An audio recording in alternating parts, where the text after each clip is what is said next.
Irmãos, eu quero compartilhar em alguns minutos algumas impressões e espero nesse tempo que onde nós estamos desejosos e trabalhando como igreja para estarmos aqui também nesse auditório com um número maior de irmãos.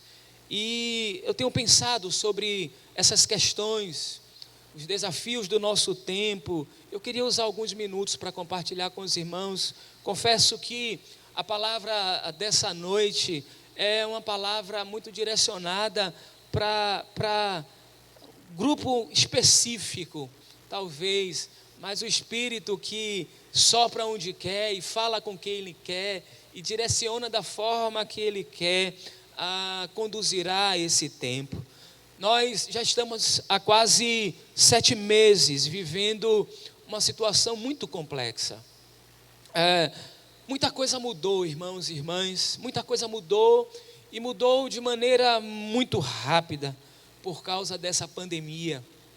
E no Brasil, lamentavelmente, já passamos da marca de 140 mil mortos por conta dessa pandemia, nesse curto espaço de tempo, um número tão grande de pessoas que já foram ceifadas. São quase 4 milhões e 700 mil pessoas contaminadas por esse vírus. Muita coisa mudou rapidamente e foi necessário a gente também se adaptar muito rapidamente. E essa adaptação, ela se deu nos extremos, das crianças aos idosos, todos precisaram e estamos precisando ainda nos adaptar a esse novo momento. A nossa dinâmica como comunidade de fé também foi afetada.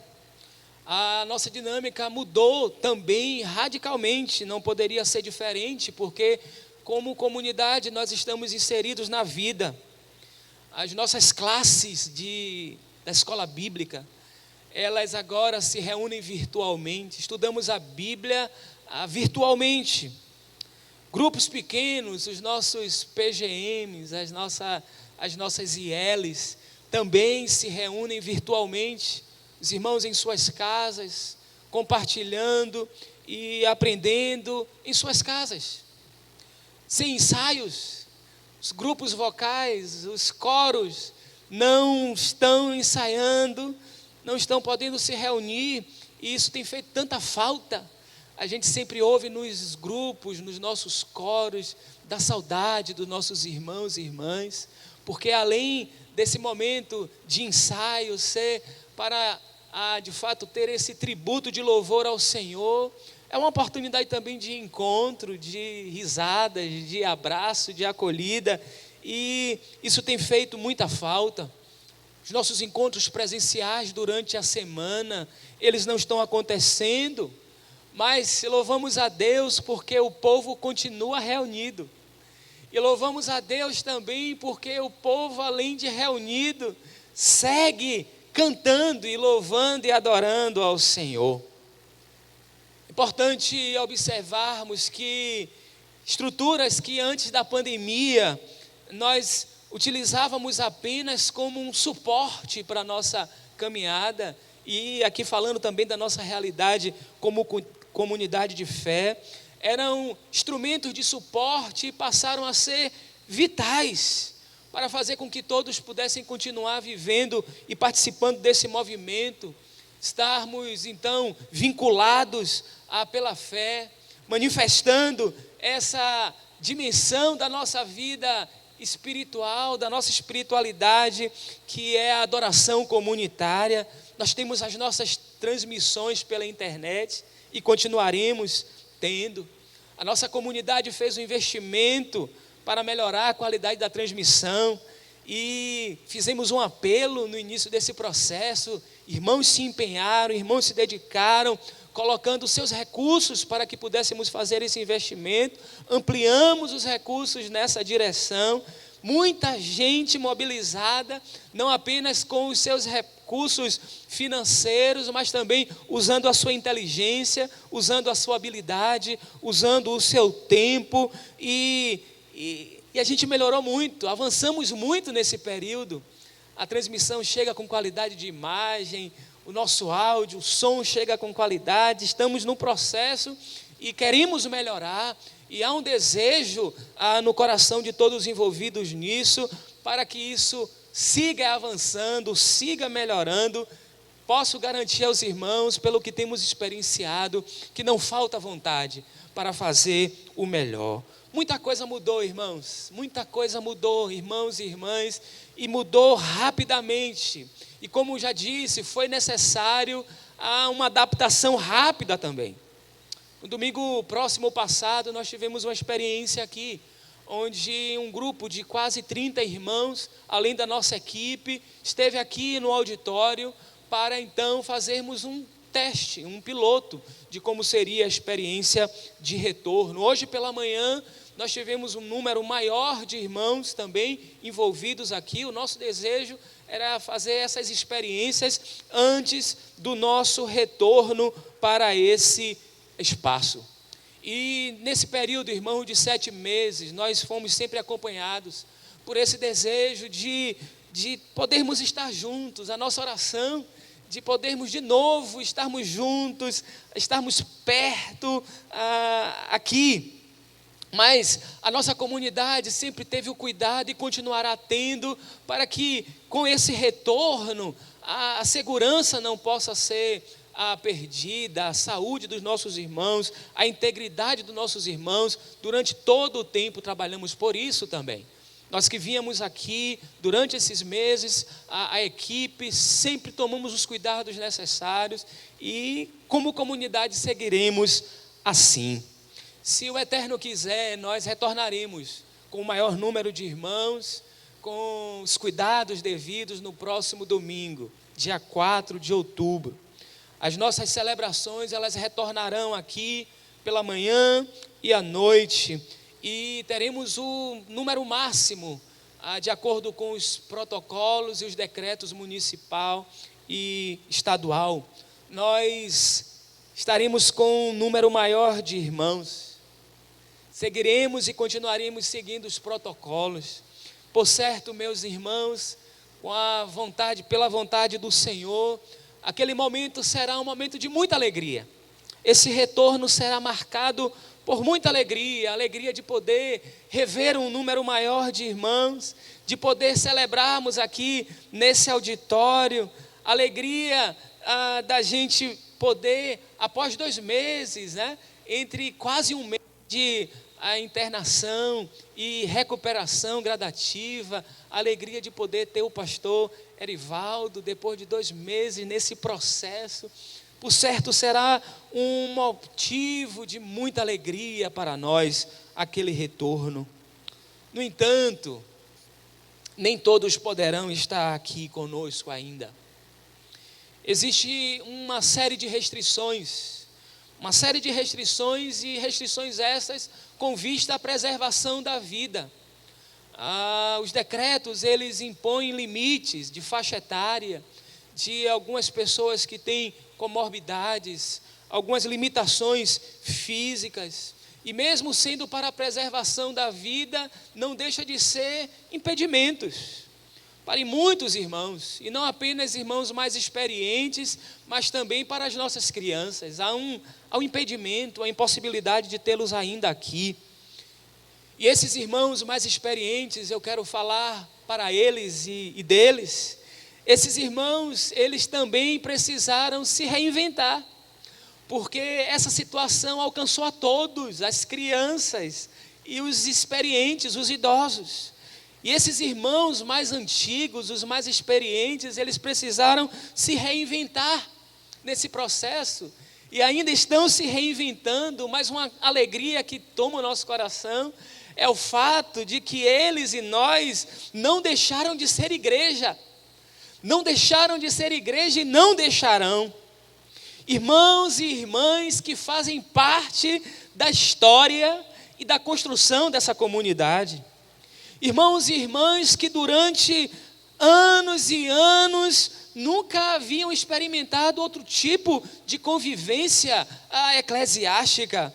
E eu estou falando justamente desse ambiente eclesiástico aqui, e dentre outras adaptações que tivemos que fazer, esses irmãos mais experientes, mais idosos, eles não poderão participar conosco ainda aqui. E não sabemos quando será possível esse retorno. Não sabemos quando de fato eles poderão estar aqui conosco. Não há possibilidade de mensurarmos quando isso vai acontecer. Mas ainda assim, esses irmãos que nesses 7 meses nunca deixaram de apoiar, nunca deixaram de orar, nunca deixaram de suprir, nunca deixaram de incentivar.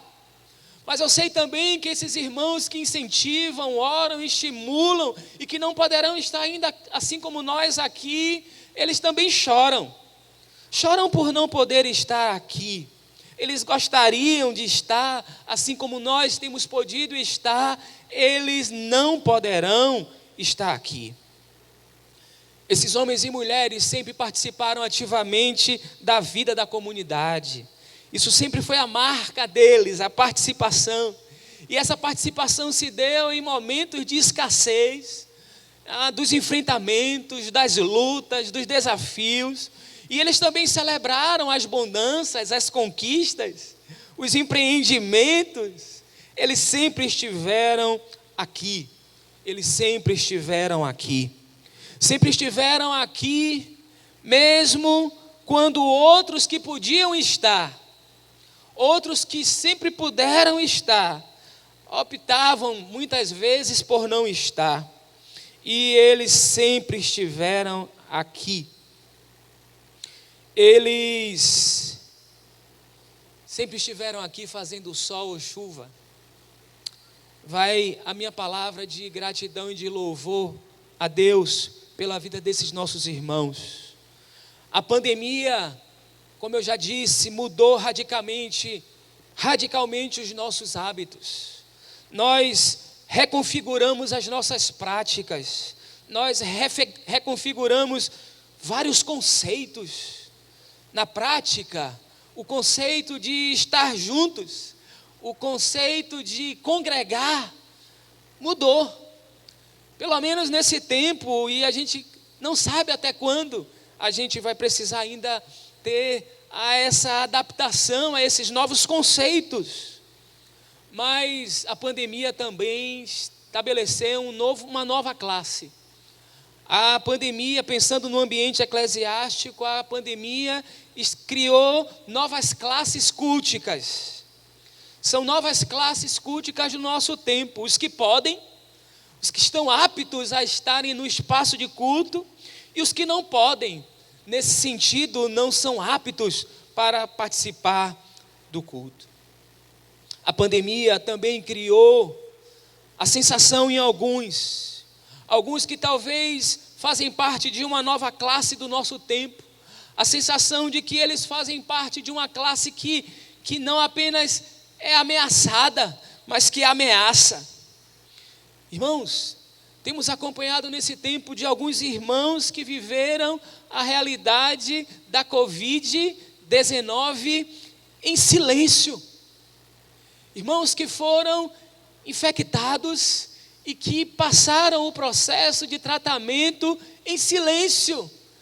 Quase ninguém soube. E em alguns casos o silêncio se deu porque eles não queriam preocupar os outros. Diante desse cenário de tantas perdas, alguns mantiveram o silêncio para não gerar em outros a preocupação. Mas alguns também curtiram esse momento de silêncio, nesse processo, para não serem também rotulados como aqueles que ameaçam. Eles não queriam ser rotulados e guardaram o silêncio na sua dor, na sua enfermidade. Silêncio também por medo e por receio de marginalização. Muitos casos assim. Essa pandemia estabelece um novo tempo, que alguns têm chamado de um novo normal. Mas também estabeleceu novas classes desse convívio social. Na época de Jesus também haviam algumas classes de homens e mulheres que estavam impedidos de participar.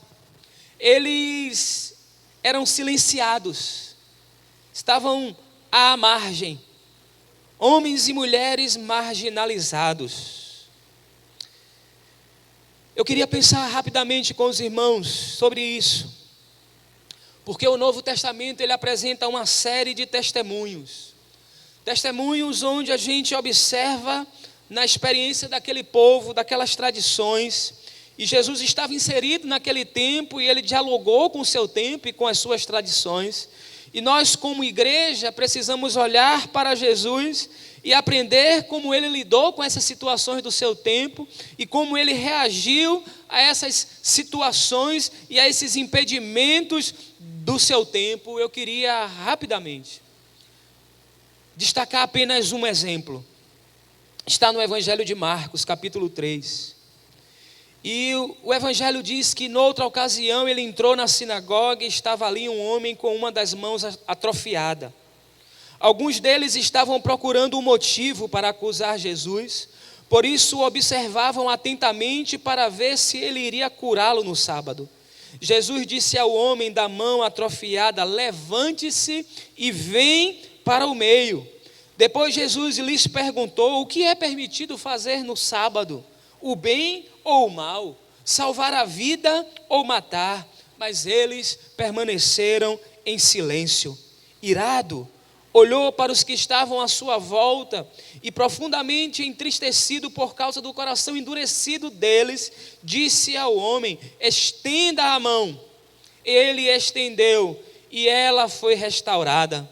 Então os fariseus saíram e começaram a conspirar com os herodianos contra Jesus sobre como poderiam matá-lo. Aqui está um exemplo, irmãos, de um homem que estava ali.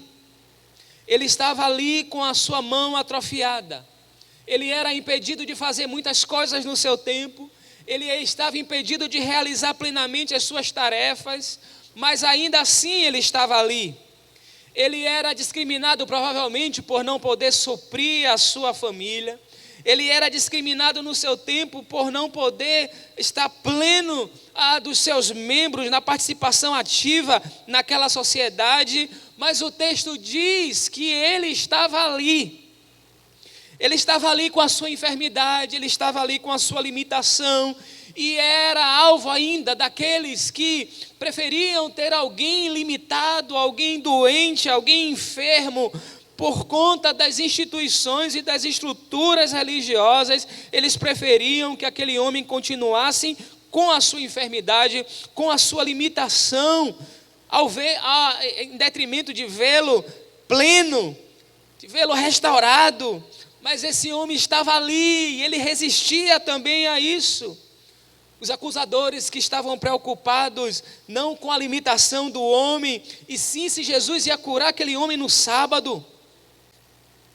Interessante observar que eles intuíam e sabiam que Jesus tinha e tem poder para curar. E tinha poder para curar esse homem. E nem sequer eles pensaram na possibilidade de sugerir a Jesus: cure esse homem amanhã. A preocupação não estava, como eu disse, com a restauração plena do homem. Eles não sugeriram a Jesus para curá-lo, para curar aquele homem no dia seguinte. A preocupação era em acusar. Eles queriam acusar e não estavam preocupados com a restauração do indivíduo, estavam ali para acusar. Sempre existiram pessoas que só estão ali para acusar. E aquele homem com a sua mão atrofiada estava ali. E Jesus disse para ele: levante-se e vem para o meio. Levante-se e vem para o meio. Eu quero dizer a você, meu irmão, minha irmã, você que talvez não esteja com essa enfermidade, e desejo que você não contraia o vírus, mas que você não estará aqui fisicamente, mas sempre estará. Você sempre estará participando, você sempre estará conectado. Eu quero dizer para você que aparentemente, para os cenários do nosso tempo, parece que você não está ali. Existe alguém que sempre olhou para aqueles que aparentemente não estão. E esse mesmo Cristo continua olhando e vendo onde você está. E Ele traz você para esse lugar. Não importa a situação que você esteja, não importa o momento de dor que você esteja passando, Ele sempre traz você para o meio. Enquanto a sociedade marginaliza e discrimina e coloca fora, inclusive a religião também, Ele novamente diz: levante-se e vem para o meio. Talvez Jesus esteja falando para você aí na sua casa, aí onde você está. Você que não poderá estar aqui, mas que está como igreja. O Senhor diz para você também: levante-se, levante-se. Não há momento para chorar e se sentir inferiorizado e se sentir a pior pessoa por não poder continuar e participar disso que nós já estamos podendo participar aqui. O Senhor olha, o Senhor vê e Ele diz: levante-se. Levante-se e vem para o meio. Você é objeto então desse olhar cuidadoso. Você é objeto então desse olhar carinhoso. E a minha palavra, meus irmãos e irmãs, eu dirijo a você. Eu dirijo a vocês que não poderão estar, mas estão. Vocês que não poderão vir aqui, mas que são igreja. Vocês que não poderão cantar aqui, mas que seguem louvando e adorando. Vocês que não poderão dedicar seus bens e a sua vida aqui, mas continuarão dedicando. A minha palavra é para o seu coração. Você que gostaria de estar e que o Senhor sabe que você está. E assim como Ele restaurou aquele homem, restaurou de algo que era visível, Ele também tem poder para restaurar daquelas coisas que a gente não vê, daquilo que está atrofiado e que Ele tem poder para restaurar. Eu quero orar, irmãos e irmãs, nessa hora. Eu quero orar porque essa palavra direta, essa palavra que é mais uma abertura de coração e de sensibilização. Nós estamos nesse processo de retorno como igreja. Nosso desejo era poder estar com todos aqui. Já avançamos em poder estar com um número maior, mas a graça de Deus continua sobre você. A graça desse Deus que é bom, desse Deus que continua sendo bom. E nós seguiremos como igreja louvando a Ele. Nós seguiremos como igreja adorando a Ele.